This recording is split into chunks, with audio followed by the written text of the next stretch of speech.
I lived in the States for almost 15 years. After school, I went to the States, and that's where I learned practically most everything that I know. What's the difference between the Philippines and the United States? A whole Your lot. own perception. A whole lot, really. Work ethics na lang alone is something that I can say it's really different. Okay, so long way, very long way for the Filipinos? Yes.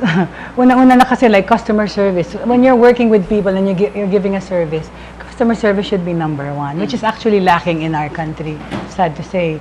Over here, it's like you always have to do something extra or pay people extra to do their work better, which is really sad because like in America, when you're working, there's dignity in the work that you do, no matter what kind of work you do. So why go back in the Philippines?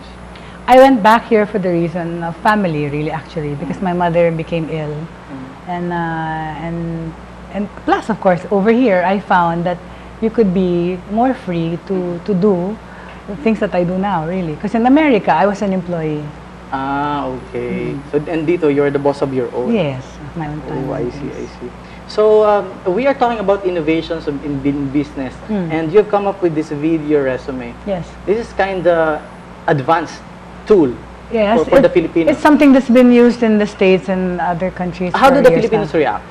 Actually, not too well, because a lot of Filipinos are still really shy about facing the camera. We went on a school tour trying to promote video resumes, and I found out that like even if most people have computers in their houses or exclusive schools rather students, when it comes to making a video resume, they're shy pa to diba? So to talk it about. has something to do with self-confidence. Yes, and the culture also. Yes, but actually, it's like saying a video resume is like when you're going on an interview, diba? People you have to sell yourself. It's just the same with the video resume.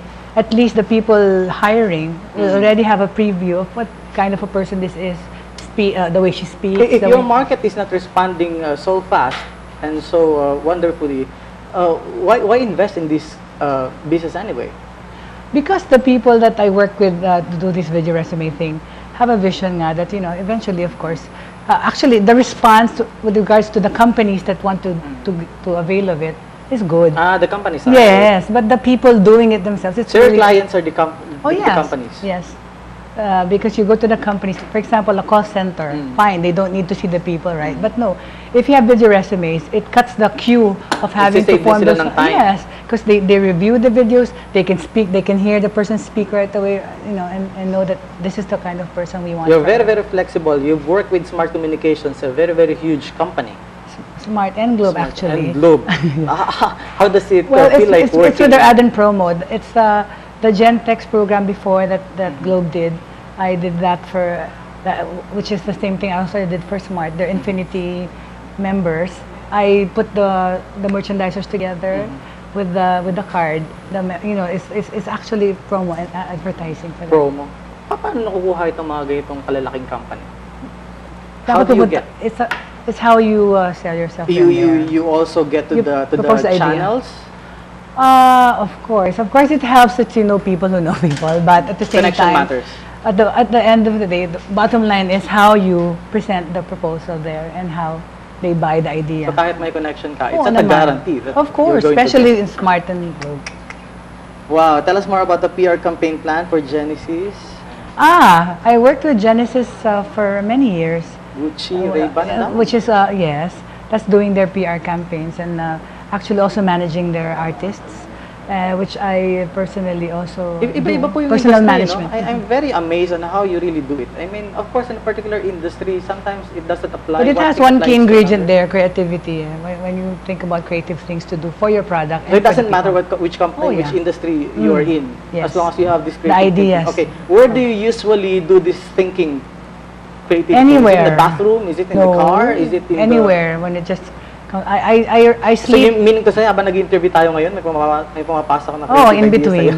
Naka-intersperse sa usap ko sa'yo. But actually, because I sleep very little hours, and before I sleep in the day, I write. Writing is also one of the things I do well. And my passion about is writing. Yes. Good thing, wala kayong dalang ngayon notebook. Hindi, nandun. Nandun. Okay, huwag niyo nang kunin kasi baka mamaya habang nagsishow tayo dito. At saka kahit di notebook, kahit sa cellphone, nagsusulat. Kahit sa cellphone. So it's very important writing all of those ideas. Oh, yes. Is there somebody helping you out in this conceptualization? No, well, I recently got married, and my husband... Recently means? Recently, like a Months. few months ago. And my husband's also a writer, and we So throw ideas at each other. So writer niyo siya? Hindi ah. Hindi naman. Hindi ako. No, but you know, we help each other creatively, because when he does something, he shows it That's to me. Rufa. That's Rufa Gutierrez. Yes, I personally manage her logistics. So you can manage me as well? Tingnan natin. Baka But there, see, I got nagdududa recently si got Ma'am. married. Sige, magduda lang kayo. Saan po ito? What? Itong picture na ito. I got married. We got married at the Deck. It's a place in Marikina, Okay, so overlooking the mountains. Who was the It was a manager? hippie wedding. Who was the manager? You took charge of the leadership of the Yeah. preparation and all? Yes, with the Usually help of my family. may ganyang kasalan, babae na susunod eh. Di naman, my family helped kasi we're all in media and marketing. So you conceptualize your own wedding? Yes. It's a hippie wedding. Okay, so it's like a creative wedding. Walang ibang makagawa. It was a theme wedding, yes. Kasi kung sa business nga, nagagawa niyo creative kayo. Why Yep. not dito? You have been writing for print? For a long time, yes, because I do PR writing for people. At the same time, I'm a columnist, a regular columnist for Manila Bulletin. I have a column called Techie Mommy Talks by Jeanette Paano Bautista. nga po pala yun? I mean, being a techie, at your age, is kind of surprising. I've met a lot of people your age, and they are kind of... Ang techie? You keep saying your age, boom. Anyway, but no, the thing is because I've always been, in love with technology ever since I was a kid. Kahit nauso pa yung mga game and watch ng araw, I used to collect all those video games.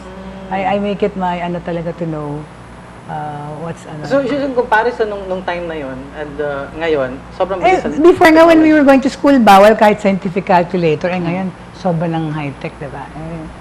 Mas mabilis na ngayon, no? It's more convenient, of course. I mean, as we speak, it could be whatever. You can tweet something, that we're talking about. You can send a picture that you see. Mas dangerous for some people, like celebrities, right? Kasi right. when they're viewed, mahirap nang dayain ng Photoshop. So technology is more on a plus rather than a minus? Well, it depends. Like I say in my column, you have to have technology work for you and not against you.